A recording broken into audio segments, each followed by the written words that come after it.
Olá, ouvintes! Bem-vindos à quarta temporada do podcast Direito Empresarial Café com Leite. Você já pode saber, mas não custa lembrar. Eu sou Amanda Taide, mineira na origem, com passagem em São Paulo e candanga de coração. Casada, mãe do Pedro, de 4 anos e meio. Bem, Taide Rivera. Do Lucas, de 2 anos e meio. Lucas da Taide Rivera. E tutora do Vira-Lata Farofa. Sou professora doutora da UNB dos cursos de Direito Empresarial, Concorrência, Comércio Internacional e Compliance. E também consultora do Pinheiro Neto Advogados nessas mesmas áreas. Esse podcast nasceu voltado para as minhas turmas da graduação em Direito Empresarial na UNB, na disciplina de Direito Comercial 1. O objetivo era e continua sendo de que, a cada nova aula, eu possa aproximar os alunos daqueles autores mais relevantes no direito empresarial no Brasil, tanto na parte de teoria geral da empresa, quanto em fundamentos do direito societário. Mas o podcast ele não se restringe mais aos meus alunos, pois a gente já tem ouvintes de todo o Brasil, de todas as idades e fases nas carreiras. De modo que todos vocês poderão ter com o nosso podcast uma biblioteca virtual, em áudio gratuita, dos principais livros, capítulos ou trechos de livros e artigos acadêmicos essenciais para a compreensão do direito empresarial no Brasil. Pegue então sua xícara de café com leite ou então seu tênis para fazer alguns exercícios junto comigo. Aumente o som e vamos então para o próximo episódio? Nossa xícara de café com leite de direito empresarial de hoje vai tratar de 2 artigos, intitulados Apuração de haveres na ação de dissolução da sociedade e Valor patrimonial das cotas de sociedade limitada, ambos de autoria de Fábio Lhoa Coelho, um publicado em 2001 e outro publicado em 2018.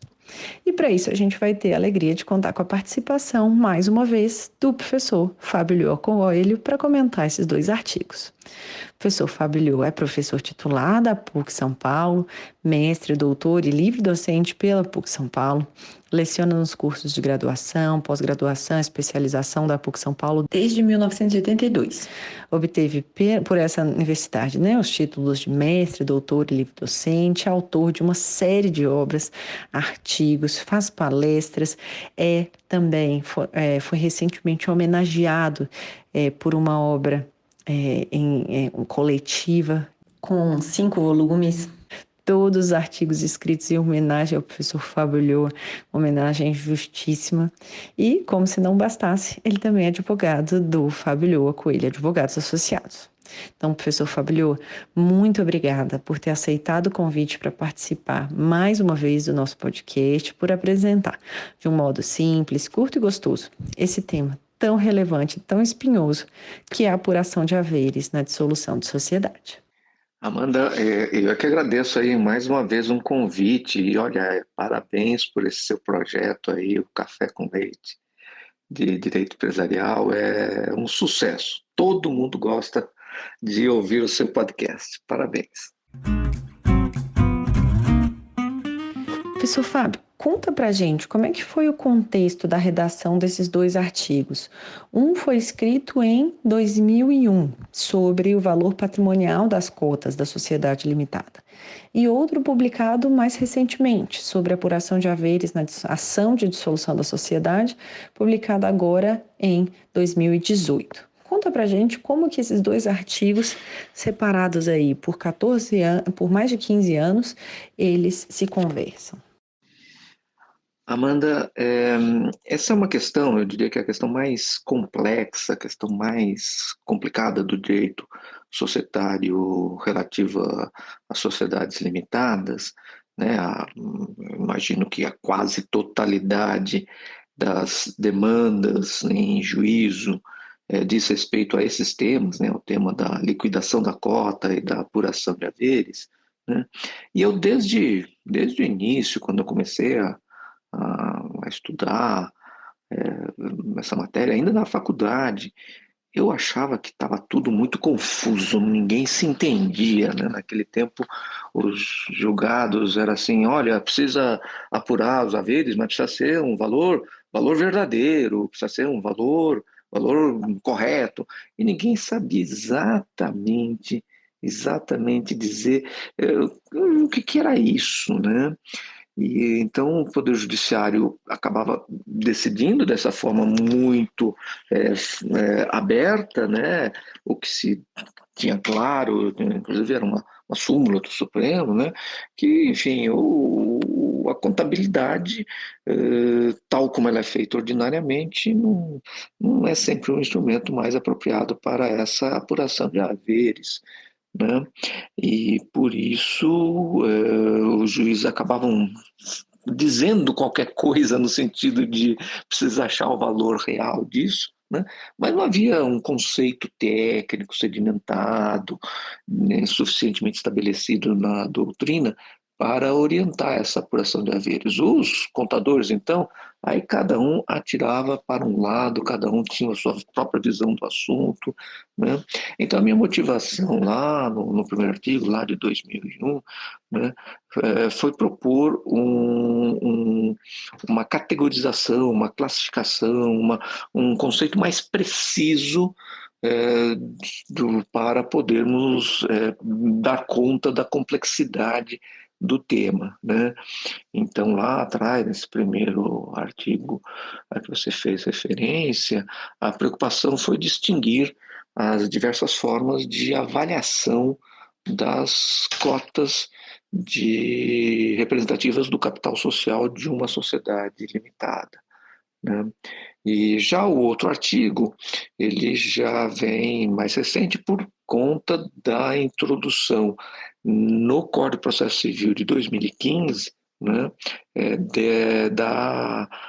de um procedimento especial para a dissolução parcial, né, em que entra, evidentemente, a questão da apuração de haveres e onde o critério de avaliação é um dos elementos mais importantes, né? O juiz, quando dá início, atende ao pedido para dar início à apuração de haveres, ele tem desde logo que definir qual é a data que será levada em conta pelo perito e qual é o critério de avaliação que o perito deve adotar, né? Porque o critério a ser adotado é o do contrato social, né? E se o contrato social for omisso, o critério da lei. Não é assim, o perito sai por aí pensando qual é o critério que é melhor para ele, né? Então, isso foi uma coisa importante que o legislador no Código de Processo Civil de 2015 estabeleceu, e esse artigo aí que eu escrevi foi para interpretar essas novas regras aí, focado novamente, né, na questão da avaliação das cotas, né? Quanto valem as cotas de uma sociedade limitada? Essa questão é muito, muito complexa. Então, conta pra gente, professor Fábio, o que é a apuração de haveres? O que é esse processo de apuração de haveres e em que momento que ele acontece na vida de uma sociedade? Amanda, a apuração de haveres é uma simulação da liquidação da sociedade, né? Quando a sociedade é totalmente dissolvida, aí acontece uma liquidação verdadeira, né? Ou seja, o que é uma liquidação verdadeira, né? É a venda de todos os bens da sociedade, a cobrança de todos os devedores da sociedade, e com esse dinheiro que é apurado com a venda e com essa cobrança, se faz o pagamento de todos os credores da sociedade, né? E isto é o que se chama de realização do ativo e satisfação do passivo. Isto é numa liquidação verdadeira que se segue a dissolução total, o liquidante faz essas coisas, cobra, vende, paga, né? Ele realiza o ativo e satisfaz o passivo. Quando a dissolução não é total, quando a dissolução é parcial, né? Ou seja, houve aí a morte de um sócio, ou a retirada de um sócio, ou a exclusão de um sócio, né? Aí, claro, você não vai fazer a liquidação de verdade da sociedade. A sociedade continua existente, continua funcionando, né? Você vai fazer uma simulação dessa liquidação. Você vai fazer uma estimativa dessa liquidação.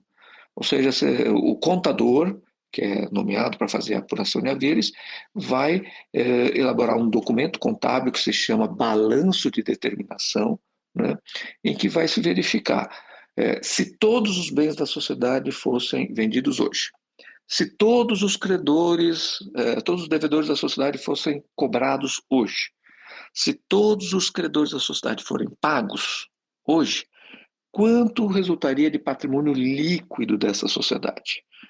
Porque o valor a ser pago para o sócio que se retirou, para o sócio que foi expulso, ou para os sucessores do sócio que faleceu, esse valor, que se chama reembolso, terá por base o patrimônio líquido. Então é necessário estimar esse patrimônio líquido, calcular esse patrimônio líquido, no pressuposto de que aconteceria tudo o que deve acontecer numa liquidação verdadeira, numa liquidação que se segue à dissolução total.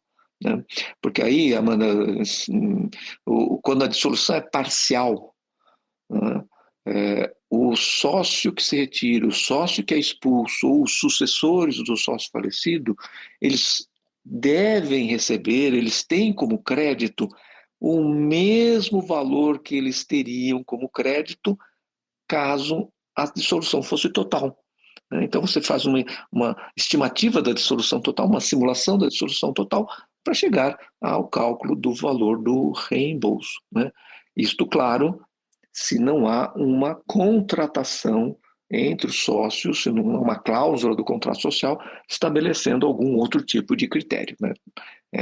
Quando não há um critério contratado, o sócio, na dissolução parcial, o sócio excluído, o sócio que exerceu o direito de retirada, ou sucessores do sócio falecido, este sócio, esse credor da sociedade, vai receber o mesmo valor que receberia caso a dissolução fosse total. Né? Quais que são, então, as principais discussões que surgem na apuração de haveres, na dissolução de sociedades, e qual que é a sua visão? Quais que são os seus argumentos nesses dois artigos? Vou te deixar de uma pergunta bem ampla para você dar uma aula aqui para a gente, sem eu fazer qualquer interrupção. Então, Amanda, é claro que o problema aí é que o sócio que está saindo da sociedade ou o sucessor do sócio falecido, né, este sócio quer receber o maior valor possível, né, os que continuam na sociedade desejam pagar o menor valor possível. Né? Então, isso é fácil de visualizar onde nasce o conflito de interesse. Né? Mas, em termos técnicos, aí, nós teremos dois grandes modelos, duas grandes formas de avaliar as participações societárias. Né? E aqui o que eu vou falar agora serve tanto para as cotas da sociedade limitada, que é o objeto da nossa conversa de hoje, mas com as devidas alterações, e são poucas essas alterações, aplicam-se também às ações de sociedade anônima. Né? Então, você tem dois grandes critérios de avaliação das participações societárias. De um lado, os critérios patrimoniais, de outro lado, o critério econômico. Qual é a diferença entre o critério patrimonial e o critério econômico? O critério patrimonial, se a gente for chamar o evento, né, societário de presente, a morte do sócio, a retirada do sócio, a expulsão do sócio, a data em que isso acontece, vamos chamar de presente, né? A avaliação patrimonial vai olhar para o passado da sociedade, vai olhar o que aconteceu nesse passado da sociedade até hoje, inclusive hoje. Né? E a avaliação econômica vai olhar para o futuro, vai olhar o que vai acontecer para a sociedade a partir de amanhã. Né? Então, é claro que você olhando para o passado, é claro que você olhando para o futuro, os números, né, que você vai chegar na avaliação, né, serão diferentes. Né? Quando você olha para o passado, você vai se preocupar em ver qual foi a riqueza que aquele investimento dos sócios criou até aquele momento, até o presente aí. Né? O que o investimento dos sócios lá atrás acabou gerando de riqueza na data em que ocorre o desfazimento do vínculo societário. Né? Esse é o critério patrimonial. Já se você olha para o futuro, né, você vai ver exatamente um outro fator, um outro fato. Né? Você vai ver assim, o que essa sociedade, a partir de hoje, pode gerar de riquezas. O que ela vai gerar de riquezas. Né? E quando você olha para o passado, quando você atribui uma avaliação patrimonial para as participações societárias, né, é sempre um trabalho de elaboração de um documento contábil. Mais especificamente, é sempre um trabalho de elaboração de um balanço patrimonial. É um contador que vai elaborar um balanço patrimonial. Essa apuração de haveres, quando tem por base o valor patrimonial, é isso. Você chama um contador e o contador levanta um balanço patrimonial. Mas é um balanço patrimonial que atende a critérios diferentes, né? E por conta dos critérios que ele atende, né, nós podemos distinguir três hipóteses. Né? Temos três hipóteses de valor patrimonial. O valor patrimonial pode ser um valor patrimonial que a gente chama de contábil, pode ser um valor patrimonial que a gente chama de valor patrimonial à data presente, e pode ser um valor patrimonial que é chamado de valor patrimonial real. Real aí, entre aspas, né? Porque é sempre um valor atribuído, né? O valor real das coisas a gente só descobre quando as coisas são postas mesmo à venda, são vendidas mesmo. Aí é quem sabe o valor naquela venda, o valor real daquele bem. Né? Mas estamos falando de uma projeção, de uma estimulação, de um cálculo, enfim, de uma avaliação teórica, né?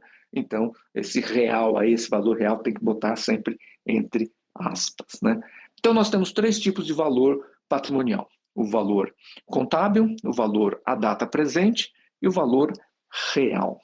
A cada um desses tipos de avaliação, a cada um desses tipos de valor patrimonial, daqui a pouco nós vamos falar do valor econômico, né? Mas a cada um desses tipos de valor patrimonial, o contador precisa levantar um balanço diferente, um balanço que atende a questões técnicas, a critérios técnicos diferentes. O valor contábil, né, tem por base o patrimônio líquido apurado no balanço ordinário. Aquele balanço que a sociedade, todas as sociedades têm que fazer no último dia do exercício, geralmente o dia 31 de dezembro. Né?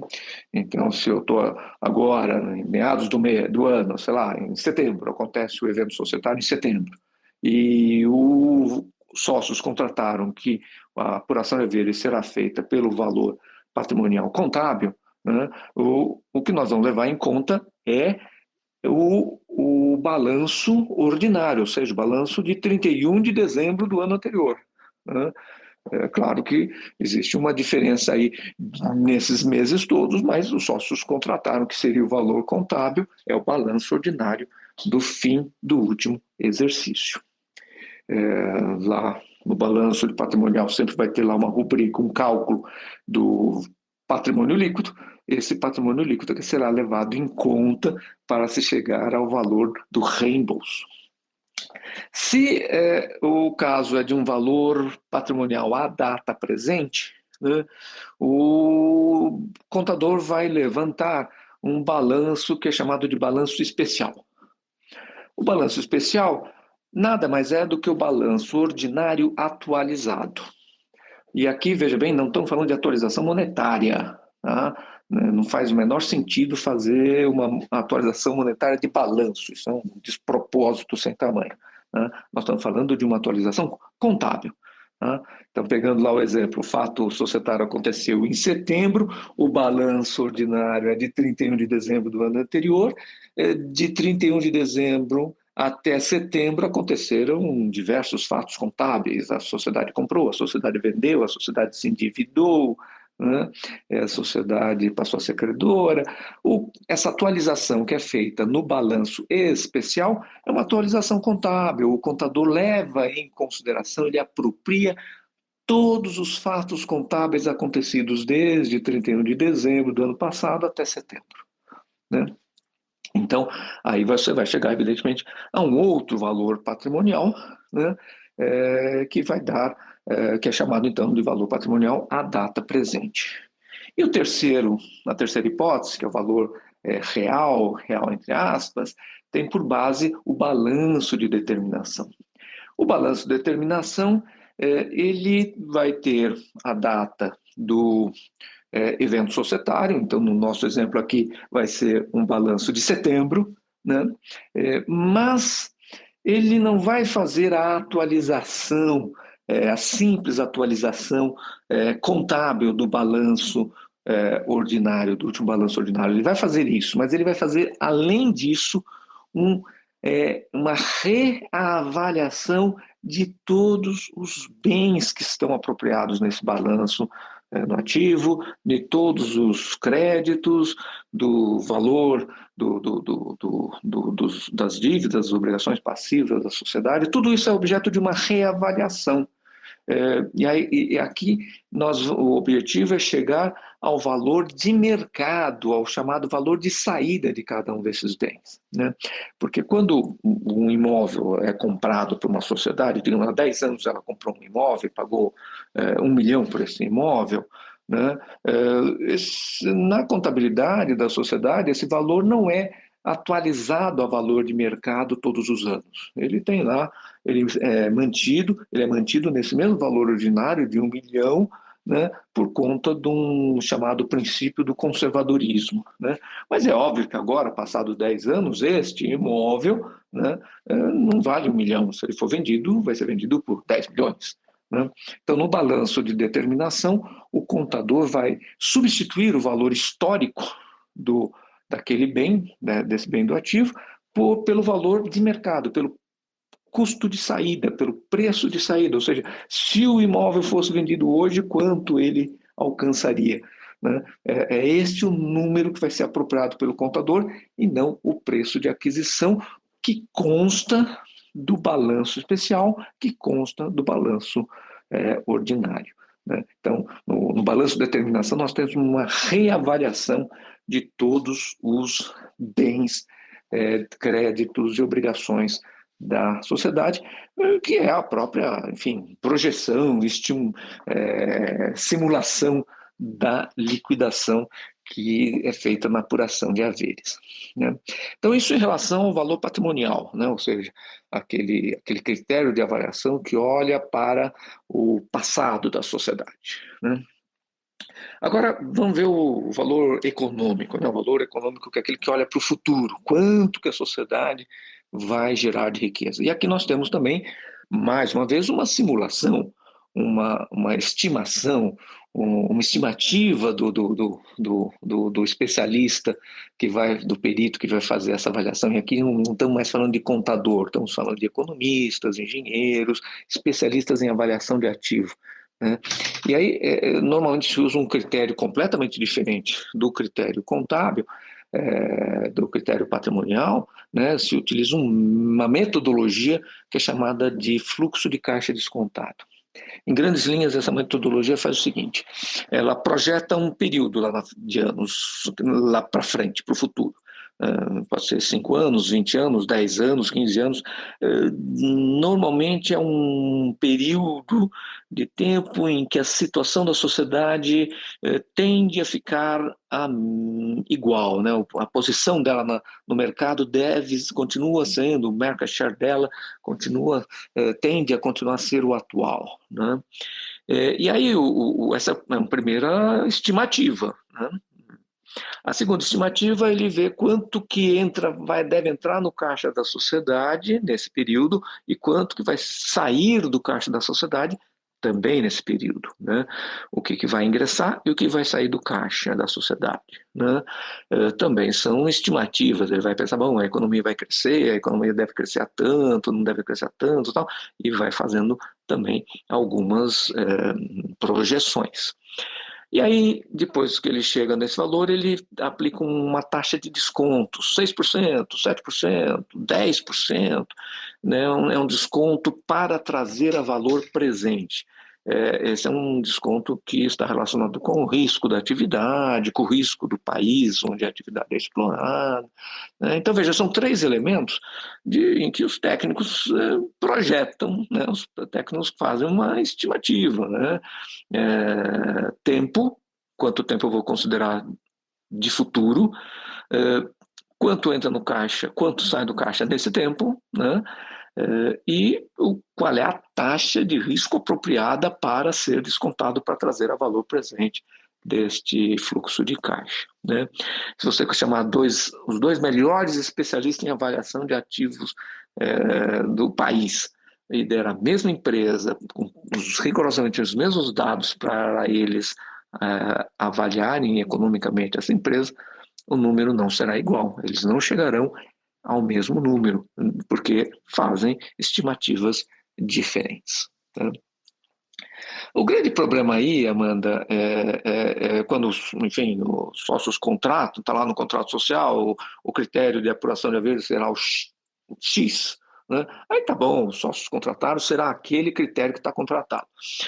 O grande problema aí é que quando não há nenhuma contratação, quando o contrato social é omisso em relação ao critério, né, a lei estabelece corretamente que o critério de avaliação é o do valor patrimonial real, ou seja, a elaboração de um balanço patrimonial, né? E muitas vezes o sócio que está deixando a sociedade, o sócio que se retira, o sócio expulso ou os sucessores do sócio falecido, né, ele quer o valor econômico, né? Mas a lei estabelece que é o valor patrimonial real que ele terá direito, né? E é correta a decisão da lei, é correta o que a lei estabeleceu como critério em caso de omissão do contrato, né? Em caso de omissão do contrato é o valor patrimonial real, não é o valor econômico, né? E assim correto pela seguinte razão, né? No valor econômico é sempre uma estimativa do quanto a sociedade vai gerar de riquezas. Pode dar certo, pode dar errado, pode dar certo para cima, pode dar errado para baixo dessa estimativa, né? Você considerar esse critério no momento da dissolução parcial implica na seguinte distorção no sistema capitalista, né? Este sócio, esse credor que está se desligando da sociedade, né, ele passa a ter antecipadamente uma participação nos lucros que se imagina que a sociedade vai ter sem correr risco nenhum, né? E é um despropósito, lucrar sem risco, né? Então, um técnico imagina, isso daqui vai lucrar tanto. E aí, os sócios que ficam na sociedade correndo risco são obrigados a antecipar para aquele que já não corre mais risco o valor que o técnico disse que vai acontecer, né?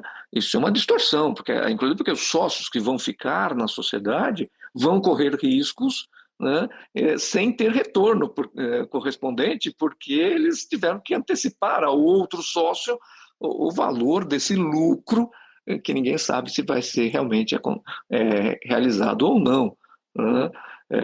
E mais, né, quem paga o valor do reembolso, né, aqui a gente está falando do sócio que fica, o sócio que sai, mas quem paga o valor do reembolso é a sociedade, né?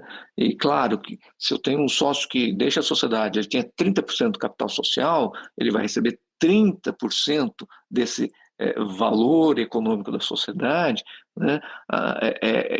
Isso já é suficiente para desfazer a lógica desse valor, né? Porque a avaliação da sociedade pelo fluxo de caixa descontado é uma avaliação tendo por pressuposto aquela sociedade com aqueles recursos. Se a sociedade vai ter que pagar 30% do seu patrimônio, né, ou do seu valor econômico, 30% para o sócio, ela já não tem mais a mesma caixa, né, que havia sido utilizado como base para o cálculo desse valor econômico, né? Então, são diversas distorções que acontecem quando se trata de atribuir a apuração de haveres, a fazer a apuração de haveres pelo valor econômico. É claro, se os sócios contrataram, está contratado, não é distorção. Mas se os sócios não contrataram valor econômico, né, eles realmente seria uma distorção muito grande para os estímulos e desestímulos do sistema capitalista, a lei obrigar o pagamento pelo valor econômico, né? O pagamento tem que ser pelo valor patrimonial real.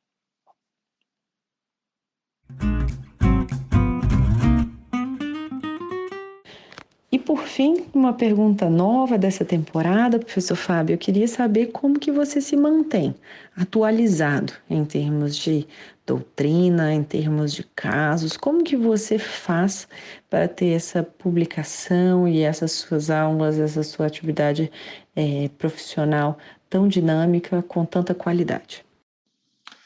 Amanda, a atualização é todo dia, né? Você todo dia tem que estar atualizado com o que acontece com os livros novos que surgem, com as decisões novas, com as leis que mudam, né?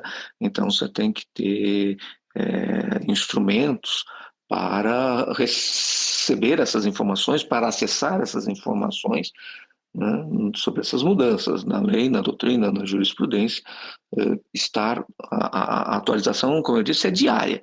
Não adianta assim, agora eu vou me atualizar do que aconteceu do ano passado para agora. Não é a melhor forma, né? Seguramente isso fará com que você deixe de levar em conta muitos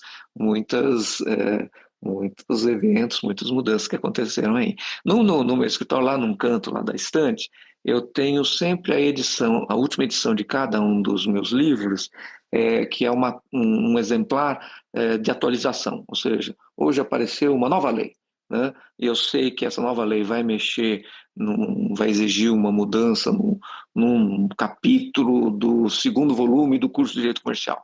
Eu já pego o segundo volume do Direito Comercial desses exemplares de atualização que estão reservados para isso, né?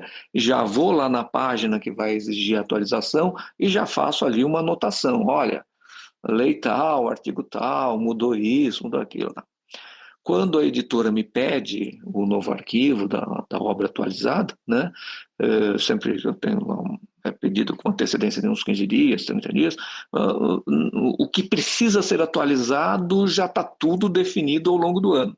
Está lá nesse exemplar que eu tenho lá para essa finalidade. Aí, claro, separo os dias necessários para fazer a atualização, mas aí eu não vou atrás do que precisa ser atualizado, porque isso eu já fiz ao longo do ano, né? É assim que eu faço, e as aulas também adotam o mesmo critério, né?